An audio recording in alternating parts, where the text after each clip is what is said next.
이동의 뉴스 정면 승부 2부 최강분기 시작하겠습니다. 오늘은 법무법인 오키문스의 엄태섭 변호사, 시사저널의 유지만 기자 나왔습니다. 어서 오십시오. 안녕하세요. 안녕하세요.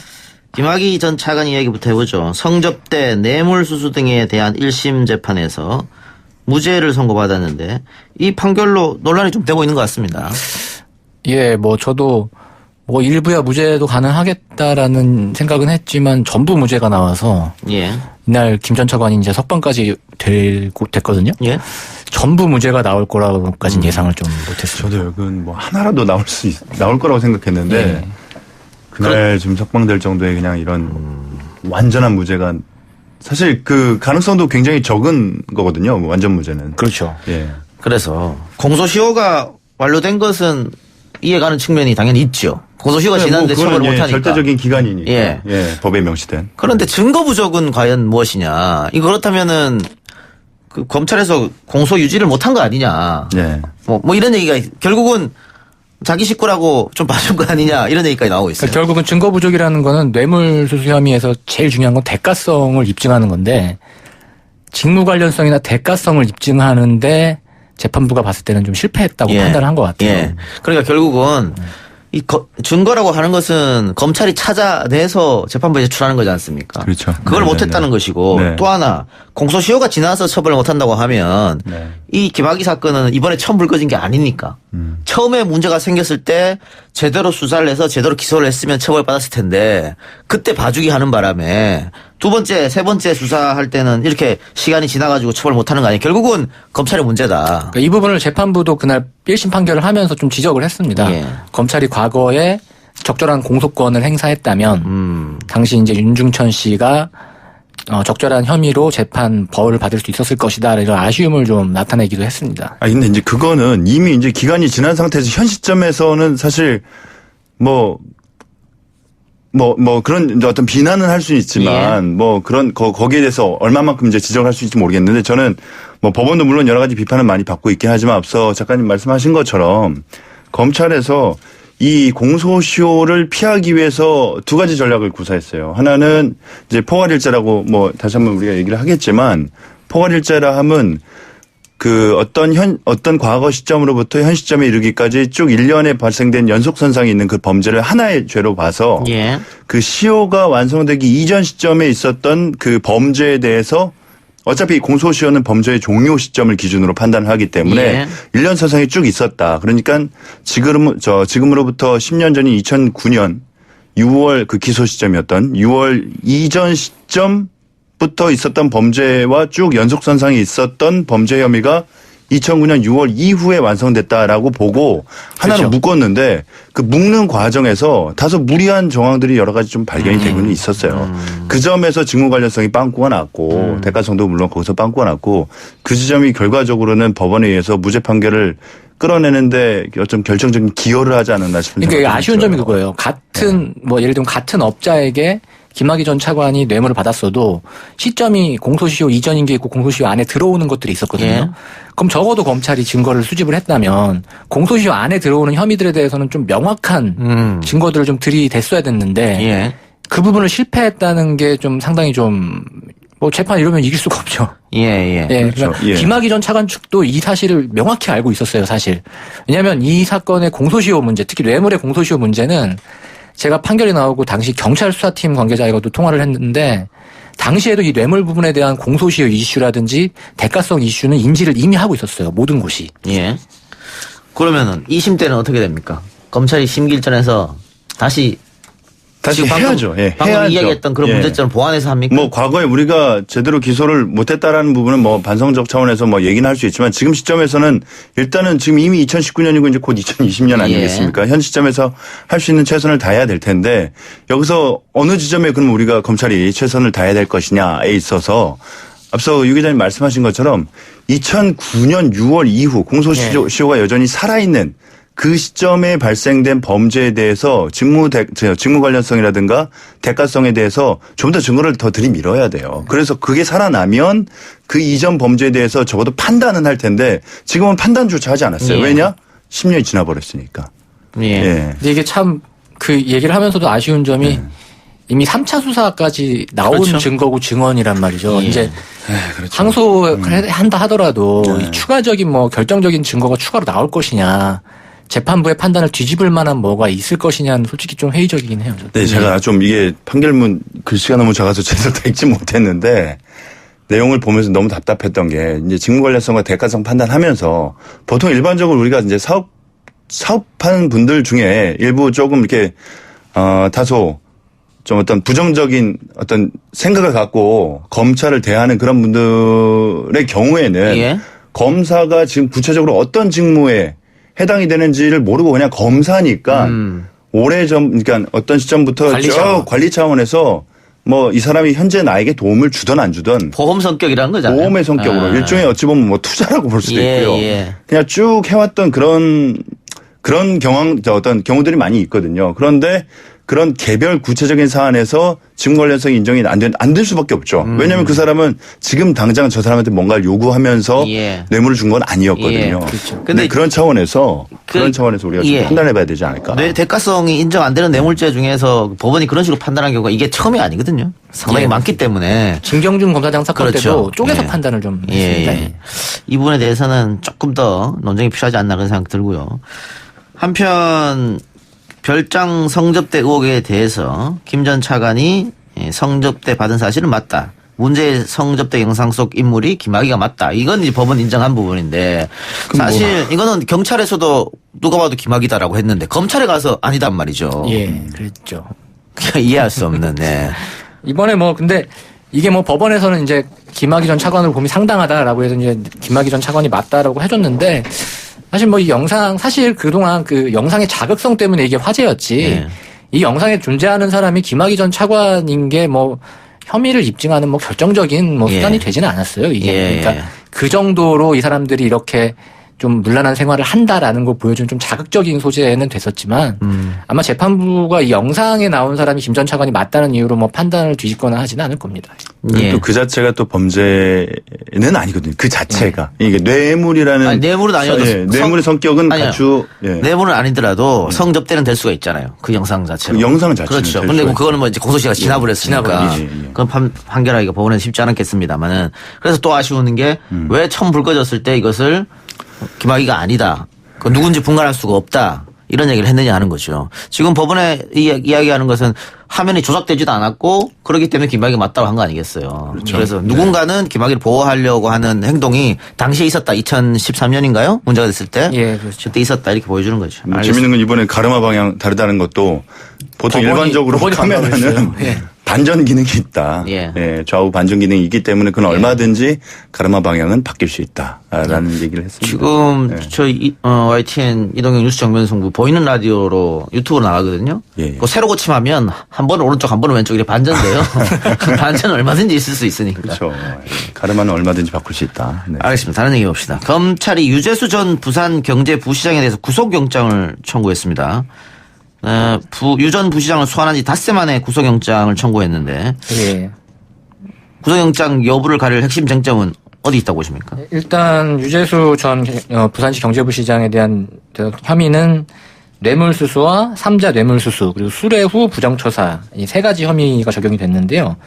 2017년 금융위원회 재직 당시 사모펀드 운용사 등 금융 관련 업체에서 5천만 원 상당의 금품을 수수한 혐의가 있고 그다음에 두 번째로는 동생을 업체 한 곳의 대주주가 보유한 기업에 취업하도록 한 뒤 2년치 급여로 1억 5천만 원 정도를 받게 한 것도 이제 유 전 부시장 영장에 적시된 혐의입니다. 여기도 대가성이 입증되냐 안 되냐가 상당히 큰 쟁점 아닙니까? 뭐 물론 예, 당연히 쟁점이고요. 뇌물죄에서는 그게 가장 큰 쟁점이잖아요, 항상. 그럼요. 예, 직무 관련성과 예. 대가성이 가장 큰 쟁점인데 문제는 이제 구속될지 여부에 대해서 뭐 그냥 제 판단을 말씀을 드리면 일단 금액이 일단은 상대적으로 좀 적을 뿐만 아니라 특히 그 동생의 취업을 청탁을 하고 이제 취업을 한 다음에 취업을 했다고 한다면 일을 했겠죠. 일을 한 대가로 이제 급여를 받은 것을 뇌물의 성격으로 좀 기소를 한 건데 예. 이 부분은 다소 일단 일을 한 사실 자체는 분명히 있을 것이기 예. 때문에 그 급여 전체를 우리가 뇌물로 볼 수 있을 것이냐에 대해서는 예, 맞죠. 분명히 문제가 있을 수 있어요. 예, 그러면은 그 부분이 만약에 부인된다고 한다면 금액이 또 현저히 떨어질 것이고. 그러니까 요즘 2년치 급여로 1억 5천만 원을 받았다고 했는데 네. 2년 동안 만약에 일을 한 거면 연봉을 1억 5천만 원, 그러니까 2년치 연봉 그 급여로 연봉 1억 한 5천 7천 정도 되겠네요. 한 7, 예. 8천 되는 걸로 해서 네. 받아갔을 수는 있는 거라서. 근데 그걸 뇌물로 하기는 좀 어렵지 않겠냐. 근데 이 사건은 이제 조금 예. 재미있는 쟁점인 게 유재수 전 부시장의 뇌물수수 혐의도 뭐 본인에게 적용되는 혐의지만 이 사건의 가장 큰 쟁점은 사실 유재수 전 부시장에 대한 감찰이 무마가 됐느냐 예, 예. 이 부분이거든요. 예. 이건 또 좀 약간 좀 다른 예, 방향이죠. 그걸 이제 제가 질문 말씀 드리려고 했는데 예. 대가성행을 제가 왜 했냐면은 앞에 김학의 사건에서 대가성행이 나왔기 때문에 예. 이번에도 유재수 전 부산 경제부시장 같은 경우에는 내가 대가로 뭘 받은 건 아니라고 주장하고 있기 때문에 그게 쟁점이 될 거란 의미에서 그 말씀드렸고요. 자, 이게 지난 2월 달에 불거진 사건인데 이번에 소환했단 말이에요. 예. 한 10개월 지나가지고. 예. 검찰이. 그렇다 보면 결국은 이 청와대 감찰 무마 사건 뒤에는 조국 전 수석 혹은 그 윗선까지 얘기가 나오더라고요. 예. 그게 이제 이 사건이 이제 본류가 됐다. 예, 핵심이죠. 설명해 주십시오. 일단 당시 이제 청와대 특별감찰반에서 유재수 전 부시장의 비위 사실을 포착을 해가지고 감찰을 한 건 사실입니다. 거기서 이제 유재수 전 부시장이 금융위원회에서 사표를 제출하고 이제 사직을 했는데 사직을 한 이후에 이제 감찰 과정이 더 진행되지 않고 흐지부지 무마가 됐다는 건데 거기에 윗선의 압력이 있었다는 거거든요. 오늘 좀 재밌는 보도가 뭐 아침에 나온 게 박형철 청와대 반부패 비서관이 검찰 조사에 불려가서는 조국 전 장관, 민정수석 시절에 조국 전 장관의 지시로 유재수 전 부시장에 대한 감찰을 중단했다. 뭐 이런 취지의 진술이 나왔다고 해요. 예. 그러면 결국에는 그 기사의 내용대로라면 결국 당시 민정수석이었던 조 전 장관 혹은 그 윗선에서 이 유재수라는 인물의 감찰을 중단토록 압력을 넣은 거 아니냐라고 생각할 수밖에 없는 보도기는 하죠. 이미 뭐 유재수 전 시장에 대한 그 전 시장 그 피의자 본인에 대한 뇌물수수 혐의는 이미 이제 그게 본류가 아니라 그 윗선의 수사로 인해서 유재수 전 시장에 대한 감찰이 무마가 됐는지 안 됐는지 여부가 지금 이미 그냥 쟁점이 되어버린 상황인 것 같아요. 그러면 만일 그게 사실이면은 뭐 조 전 장관이든 아니면 다른 사람이든 예. 감찰을 방해했다는 거잖아요. 못하게 막았다는 거지 않습니까? 그럼 그렇죠. 뭐 직무유기, 업무방해 뭐 이렇게 되는 겁니까? 뭐 혐의가 있을 거 아니에요. 뭐 검찰 기소를 그렇다면 하려면. 이제 직권남용. 만약에 직권남용. 직권남용에 의한 어떤 권리 행사 방해죄 뭐 이런 것들을 우리가 생각해 볼 수 있을 것 같아요. 만약에 그 당시에 그 지휘 라인이 뭐 김태우 전 수사관을 포함해서 그 이후에 뭐 이인걸 특감 반장도 있었고 그 다음이 이제 오늘 아침 진술 나왔던 박형철 반부패 비서관 그리고 그 위가 이제 그 당시 조국 전 그 민정수석이었죠. 예, 뭐 그 위로는 뭐 언급할 필요는 없을 것 같고. 예. 그래서 만약에 조국 전 그 민정수석에 의해서 혹은을 통해서 뭔가 이런 그 감찰 무마 지시가 있었다고 한다면 방금 말씀드렸던 것처럼 그 직권남용에 의한 혐의가 권리행사 적용될 수 방해죄 있다. 예, 알겠습니다. 적용도 할 수가 있겠죠. 정경심 교수 재판이 오늘 있었는데 오늘 판사가 검찰 쪽을 향해서 이 사건을 병합 판단을 보류했다. 그러면서 검찰 쪽에 뭐 어떤 이야기를 했다고 하는데 어떤 이야기를 한 겁니까? 이게 사실은 정경심 교수가 첫 기소를 당할 당시부터 좀 아마 이게 재판 가면 논란이 될 거다라고 좀 점쳐졌던 부분인데 예.